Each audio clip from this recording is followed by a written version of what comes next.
welcome to this month's episode of Walk Worthy. I'm Erin. And I'm Lindsay. And this month we're going to be talking with our friend and someone who's very near and dear to our heart, Miss Angela Bigard. She is on the foreign mission field, serving with Mission of Hope. She's been in Haiti and now is in the Dominican Republic, serving the Lord there. And so let's jump right in. Angela, welcome. Thank you. So let's just start with when you were a kid. How did you grow up? In the church, out of the church? Yeah, so I actually grew up in the Catholic Church. I went to catechism every Sunday, and it was very tradition-based. There was a lot of things like that. We would go on the holidays, but it wasn't very serious. So growing up, I always believed that God was real, but I had absolutely no idea that I could have a relationship with him. It was just, God is here, I'm here if I'm a good person, and if I do good things, then I'll go to heaven. So that's I grew up my entire life thinking that. Okay. Go ahead. Oh, okay, I felt like you were about to talk. So then when did you come to know the Lord? How did you get saved? What is the story there? Yeah, so when I was in 8th grade, I actually attended a Baptist church camp with a friend in high school. And I went to that camp, and during our small group time, our leader was talking about Jesus in a way that I never heard anyone talk about Jesus before. And she was talking about the fact that we could have a relationship with him. And I just remember listening to her saying that, and I was like, I believe this. Like, I believe this is true for my life. And so I pulled her aside, and she walked me through the prayer of salvation, and she talked to me about the Lord and following the Lord. And I just remember for myself saying, I believe this is true. And so I believe in that moment, that's when I was saved. However, it didn't come until a couple of years later when I really started to grow and started being discipled. Okay, and so what put that into motion in your life? Yeah, so when I was in 11th grade, I started coming to the Rock, actually, and started coming to youth group. Pastor Wes was the youth leader at the time, and Brian and Christy were going to step in. But I started learning about what it meant to practically live for Jesus. And I noticed something different here that I had never known in the Catholic Church. And God just really started to grow a fire in my heart. I learned that I was supposed to be baptized, and so I actually got baptized when I was in 11th grade. And I just felt a sense of something that was so different from the Catholic Church, and watching people who actually had a relationship with the Lord live that out just drew me in. So, Was there a point where you realized where you were with the Lord was different from your family? Yeah. So as I started coming to the Rock and being involved in youth group, that was during a time where my parents had just gotten divorced, and so I was walking through a lot of that. And I came to church here and got involved in youth group and got involved serving, and it became a real community for me of just people that were following the Lord, and God just really used it to grow my faith. And so I think that God used that in my family as I started noticing as I was growing. Did you ever come to the point where I don't know where your family's at, when they got saved or when they started Catholic and all that, how did that happen? Was there a point where you were kind of the only one saved in your household? And what was that like when you realized we're not in the same place? Yeah, there definitely was. At the very beginning, I came to church a lot, and it became a place of community for me, and so it was my choice. And my family fully supported that. They supported me coming to the Rock and going to youth group and going to church on Sundays. But I would say for a good 5 years at the beginning, it was me doing that. And so like I said, I believe that the Lord slowly started to use that, me making those decisions, my younger sisters watching, my younger brother watching, my mom and my stepdad at the time watching me choose that. And then I think God started fruit way back then of just the fact that I chose this at my age, and instead of doing a lot of other things that kids my age would have been doing or being involved in those things. And so I believe that God began using that very early when I started going to the Rock to witness to them. You talked about how you had a season of tremendous growth in your life after coming here and, seeing people live out the gospel and who Jesus is and their relationship with him. And that ultimately pushed you towards where you are today. Yeah. So, like we said, you're serving with Mission of Hope in the foreign mission field. Why don't you tell us about your first experience on the foreign mission field? What was that? Yeah, that's great. So I started coming to the Rock when I was a junior in high school. And then the following year, Brian and Christy were leading their very first mission trip to Haiti with Mission of Hope, actually. And I was a senior in high school, and I was a fringe kid. Like, it was the very beginning of me coming to the Rock. And so definitely wasn't all in yet. was committed-ish, but not all in. And so they announced that they were going to Haiti. And I just remember thinking that would be so cool. Like, I would love to experience that. And so I applied to go on the trip, and I got accepted to go. And we went to Haiti that week, and God wrecked me, just in an awesome way. I was wrecked. I didn't know anything outside of what I lived here, of the other cultures, of other religions in other cultures. And I spent a lot of time with Pastor Brian and Christy on that trip, and God really used them and that week just as the catalyst. When I came home after that week, I was like, okay, how can I be all in at the Rock? How can I serve? How can I become a member? I'm in for Jesus. This is real. Like, this isn't a game. This isn't just something to say I believe in, but how do I give my life to this? And so that week was the catalyst of where I am now. That's how it all started. That's awesome. And you were very involved here with children's ministry and all the time. I see you all the time. Yeah. You know, I'm here a decent amount, as are you. and you were here a lot in you know, high school and all that. And then you graduated high school, and then what? Yeah, so I graduated high school, and I was going to go to college because that's what you do in America. And I didn't pray about it. I just decided this is what I'm supposed to do. And so I made a decision to go to college, and I was also too stubborn to not have a major, so I just chose a random major. Wasn't really knowing what I was doing with my life. But like you said, I got involved really quickly, and I think that is a key element of how God used me to get to where I am now. Because I was serving, because I was around people who knew the word of the Lord, and because I trusted those people, they had a way to speak into that. And so I was going to college, but not really doing anything with that. But as I was serving, they took another trip to Haiti, and they asked me to co-lead a high school trip. And so when I went on that trip, that was a couple years into college, that was the moment where I was like, what would it look like to intern for Mission of Hope one day? What to do a longer stint than just a week? And God had started growing that passion in my heart. And so I went on a trip and led a high school trip with Rock Youth. And after that trip, I was like, okay, like, what would it look like to do this long term? So that began my internships with Mission of Hope. So, but you're in school studying what? I was nursing my first year, and then I switched to elementary education. Okay, I thought it was elementary. I couldn't remember, but so then what? You come home and tell your parents, I'm dropping out of college and right. I mean, I'm leaving the country. Yeah. So actually, I went on that trip, and then I came home, and I was sitting in the classroom because that was spring break, so it was 1 week. So I came back home. I was at U of M Flint. I remember the moment it happened. I was sitting in a class. I could tell you the teacher, the classroom, in the building. And we were learning about how to teach little kids math, I remember. And I just had this moment of like, God was just like, no, like, this isn't what I've created you for. And for myself, I couldn't justify the fact that a week ago I was in a foreign country sharing the gospel, and now I'm sitting in this classroom learning how to teach little kids math. Like, for me, I was like, God was just like, this is not what I've created you for. So I was like, oh man, like, and I knew that this was the Lord calling me into full-time ministry. And so I finished that semester. I talked with my mom and my dad. And at that point, though, it still had to be school, just because that's what you do. And that was what was expected of me, I guess you could say. And so I applied to Moody Bible Institute, downtown Chicago, because I just decided I wanted to be in ministry, so I would get a ministry degree. And so I got accepted there and went and toured the campus, but had no peace about it. And so I'm sure my mom was still like, what are you doing? But that's when I was, Mission of Hope in Haiti was still, God had just always kept that in my heart. And so at that time, I was like, what if I did an internship? And so that's how that began. Did they freak out when you wanted to do the internship a little bit? I think, yeah. I mean, it was being good parents, you know, you want your children, you know, you have no idea what the Lord's leading them to, and you want them to not make colossal career mistakes. So that would be a big, earth-shattering thing. Yeah, it took a lot of conversations. You know, they were supportive. Yeah. I think the biggest concern for them was the financial aspect, because you had to fundraise to go and do that, and it wasn't technically a paid internship depending on your funding. So it was the most concern was financial. And then I think they always thought I would go back to school, and here I am. But who knows what the Lord has.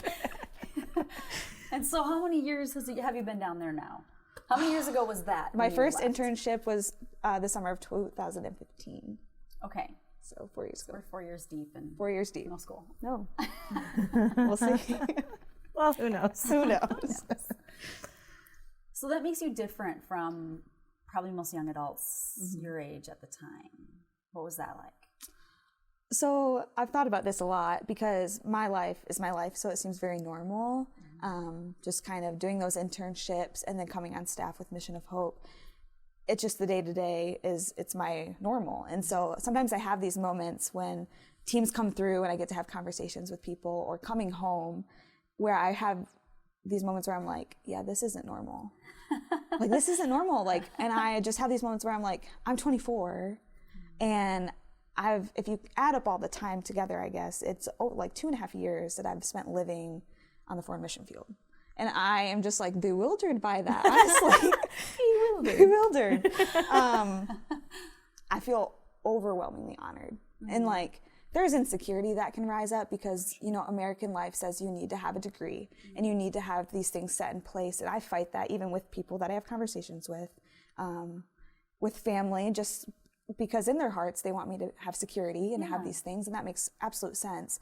But I know that the most security I'm ever going to find is in the will of the Lord. And I just have to trust him. And he has always been faithful to me. And so he always will be, as long as I continue to strive after him. So I'm not, it's crazy to me when I think about it. And I have those moments that I'm like, this isn't normal. And I'm just like, what the heck, God? Like, it's really humbling, honestly. It's humbling.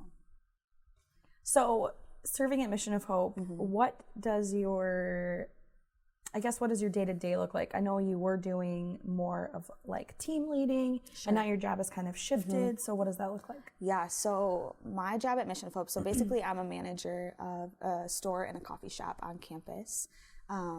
And with that, I have 5 Haitians. So I'm currently in the Dominican Republic. I was in Haiti and got transitioned to the Dominican Republic. And what's really cool, and a cool gift that God has given, is that I have a team of Haitians, which I just think is really cool that God would do that. Because your heart is my heart. Kind of Haiti was my home. Yeah. And so coming to the Dominican, it was hard. It was hard to be taken away. It's the second time that we've had to be sent out of Haiti. And for so safety reasons, for safety, right.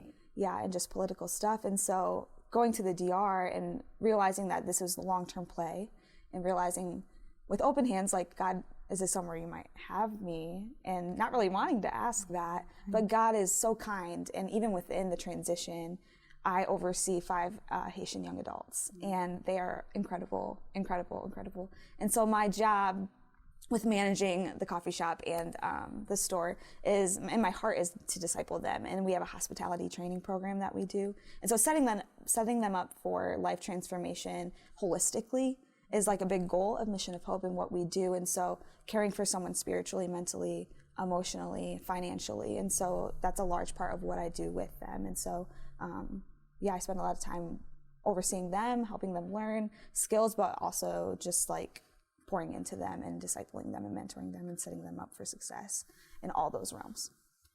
So you said something interesting. I know this is probably not on the question list. Oh, Sorry. no, you're fine. I'm ready. Here comes one. Okay.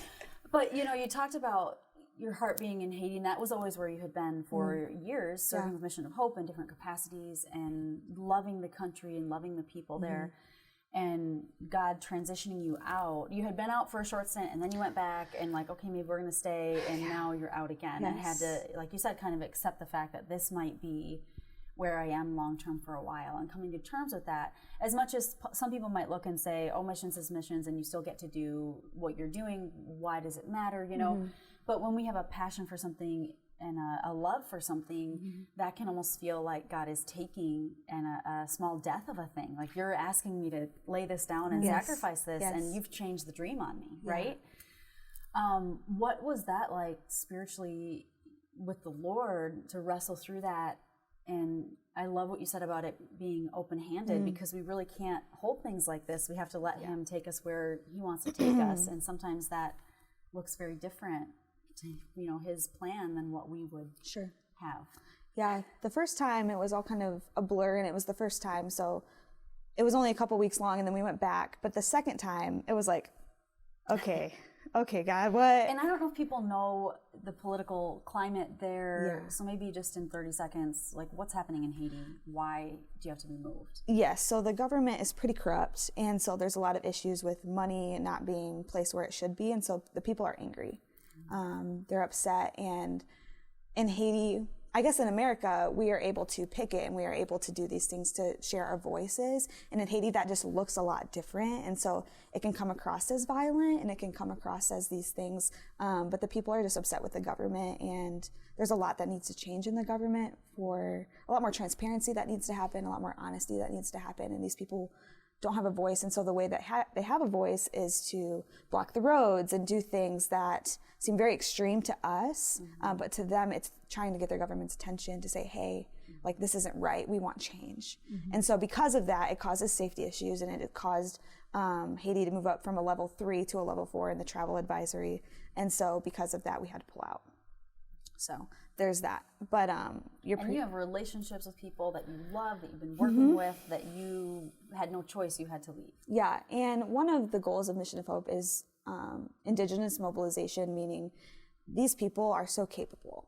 And the heart, and we've always said, like, what if one day we had to pull out, and would the ministry still sustain itself? That's our goal. And God, and it happened. Like, we left, and ministry still continued. There was no North Americans there. There was no staff or interns or team members there, but we have a team of about 400 Haitian staff that are there.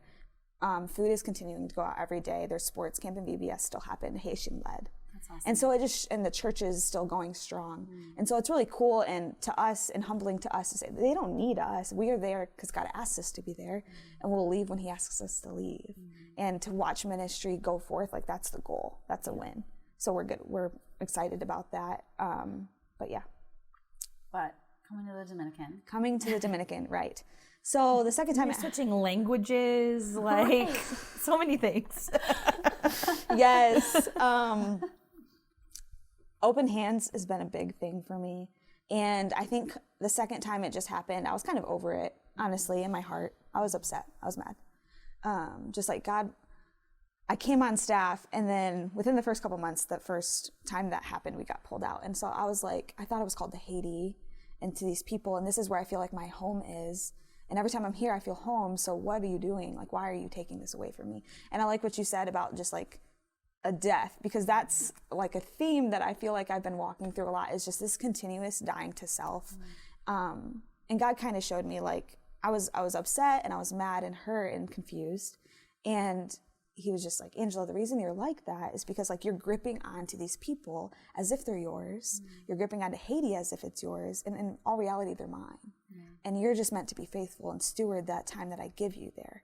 And so that's been the theme of the past couple semesters, my entire time in the Dominican. Coming in, at the very beginning, I think I had a very hard heart toward it. I didn't want to immerse myself in the culture and the language. I kind of was walls up, just because I didn't want to accept the fact that this was where we were.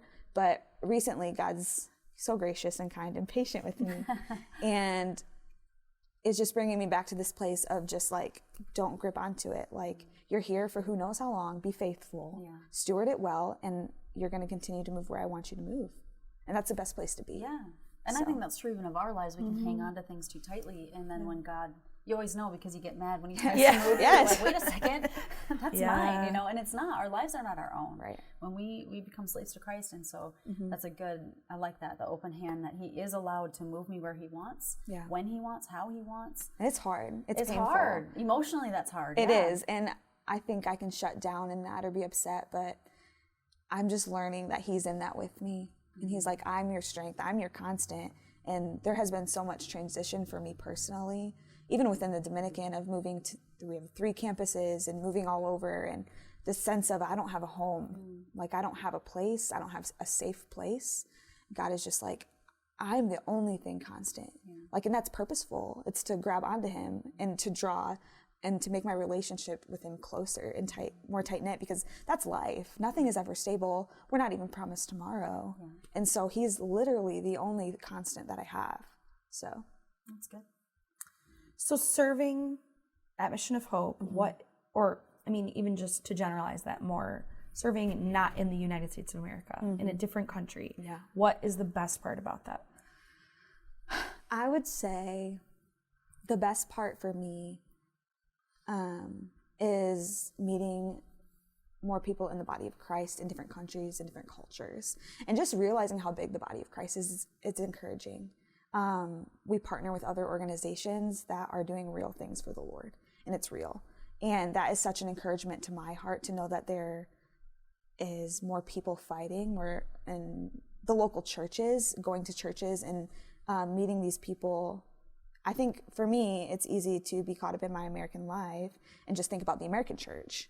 But like the church is global, and that is so cool to walk into a Spanish-speaking church or a Creole-speaking church, and I can't understand everything they're saying, but like they're speaking truth, and it's real. And there are people fighting for the gospel in other countries, and that is so cool.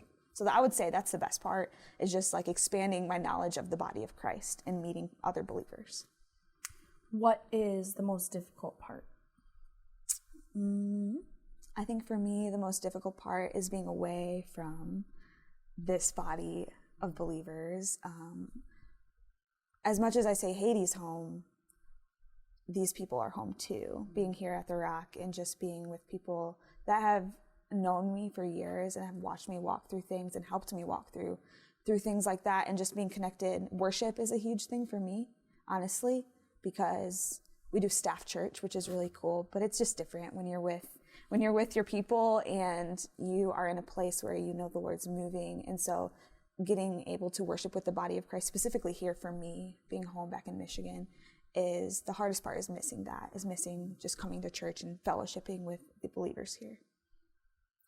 What do you wish people, American believers, I know it's very general, because that's a wide spectrum of people, Yeah. but what do you wish people understood more about what you're doing and where you're at? I think sometimes in the church that people can glorify people on the foreign mission field or like put them on a pedestal, or just think that it's more spiritual or better. And I don't like that, because to me, I'm doing what God has called me to do. I'm just trying to be faithful. And I think sometimes, I know for me, I guess I could say from the perspective of before this happened, before God called me out, I would watch people do things and I'd be like, wow, they're doing it. They're doing all these awesome things for the Lord. And I would get discouraged because I was like, well, I'm just over here Just going to college. I'm just going to college, or I'm just whatever it is at work or anything. But like, it's not about that. Like, ministry isn't about where you are. It's about, are you being faithful with the people God puts in front of you? And so I would share that what I'm doing is not any greater than someone going to work every day and being faithful with those people and sharing the gospel. It's the same. The gospel, everyone needs the gospel. It doesn't matter where you are. There are unbelievers and believers that need to be encouraged through it, like continuously sharing the gospel, sharing truth and encouragement. And so I would say, just be faithful where you are. Like, it doesn't matter. Being on the foreign mission field doesn't make anything better. Yeah. It's just, I'm just trying to do what God's called me to do. Like, you should do the same. That's really good. It's not what I expected you to say. That's good. I didn't know what I expected, but it wasn't that. Okay, so I guess we'll do our little ending questions. Okay, I have one more question. Oh, go ahead then. One more. I'll just. I didn't know if you had a different one. So I just wanted to, So what is your hardest day? What is discouraging to you in the mission field? What is difficult? What's the hardest part, I guess? We kind of talked about the best part. Yeah. Okay, I might have a couple questions. This might lead into a few things.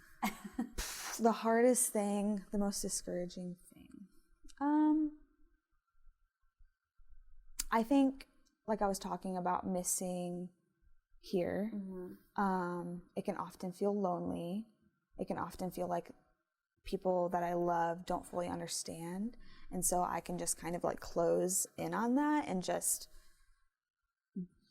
feel alone. I would also say, just like anywhere else, like the hardest thing is, and the thing I can catch myself doing, is a day-to-day work.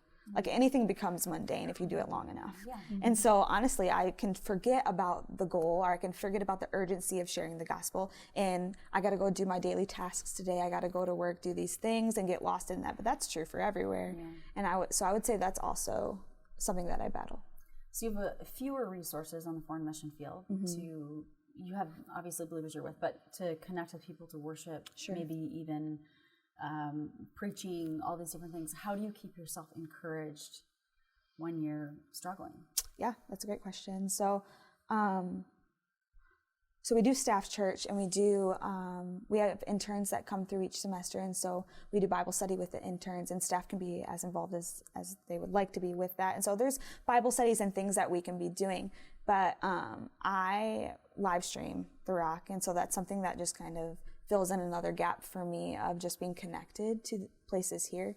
And I would also say, most importantly, is the tight-knit community that we have within the staff, with the girls. For me, as I'm spending time in the Word daily and in prayer, and as God's refining me and working things out, I have to make a very conscious effort to talk about it, because who I am as myself, am kind of introverted and can keep things to myself, and so I have to make a conscious effort to pull aside my other female staff members and be like, hey, like, this is what I'm working through, this is what I'm struggling through, this is what I'm reading in the Bible, this is what God's convicting me about, those types of things. That's good. I think that's true of any believer. Absolutely. Like, you have to stay around. It's easy to get isolated when you're and that's dangerous, struggling. For sure. It's really dangerous. Yeah.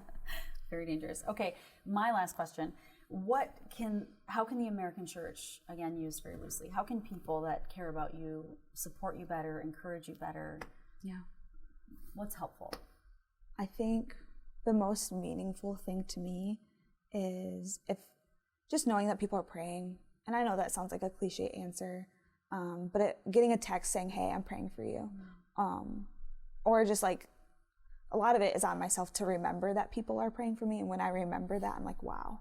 Because at the end of the day, as hard as it can be to serve and to fight that loneliness, remembering that people are going to the Lord on my behalf is incredible and honoring and humbling, to remember that I have people who love me and who are fighting for me in prayer. And so that is something that means the very most to me. That's great. Okay, so now our final question. questions. Okay, so normally we go through and say, what would you say to your 20-year-old self, 30-year-old self? Well, obviously you haven't gotten there yet. So we'll say, what would you say to yourself in high school? Yikes. Oh no. High school. What would I say to myself? Stop being an idiot. Jeez. I mean, honestly, I would, so much time wasted. So much time, because you'd think, you don't even know what your life is then, and you're caught up in so many different things, whether it's academics, sports, boys, just whatever it is. And so I would light myself up and be like, Angela, stop wasting all this time. I would have gotten to church a lot sooner and gotten plugged in and found real community a lot sooner, because high school's hard. And it's, even now, it's just, I feel like getting crazier. And so if I could go back, I would say, get plugged in, find a church. Like, this isn't a game. Like, there's so much more than what you think. That's good. Do you want to do your 20-year-old self? That was only 5 years ago. Like in your 20s. Or what's the thing you're focusing on now to kind of keep at the forefront? I think, honestly, the same thing, that there is so much more. Like, God has so much more. And I think in my 20s, I fight it now. I fought it a little bit more previously, but just so selfish and so concerned about my life, what I was doing, where I was going. And I think to take the focus off of myself and put it on the bigger picture, the purpose that God has me here for, is sharing the gospel. My life is not my own. And I think I can just get so easily tricked in thinking about being so concerned about my life and what I'm doing, where I'm going. It doesn't matter. It does not matter. God's plans are so much better than mine. And so I just need to just be like, I'm out. What do you have? Like, open hands. Like, I'm ready. Because yours are so much better than mine. Yeah. Thanks, Ange.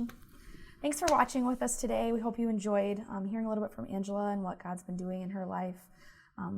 Absolutely would encourage you to pray for Angela.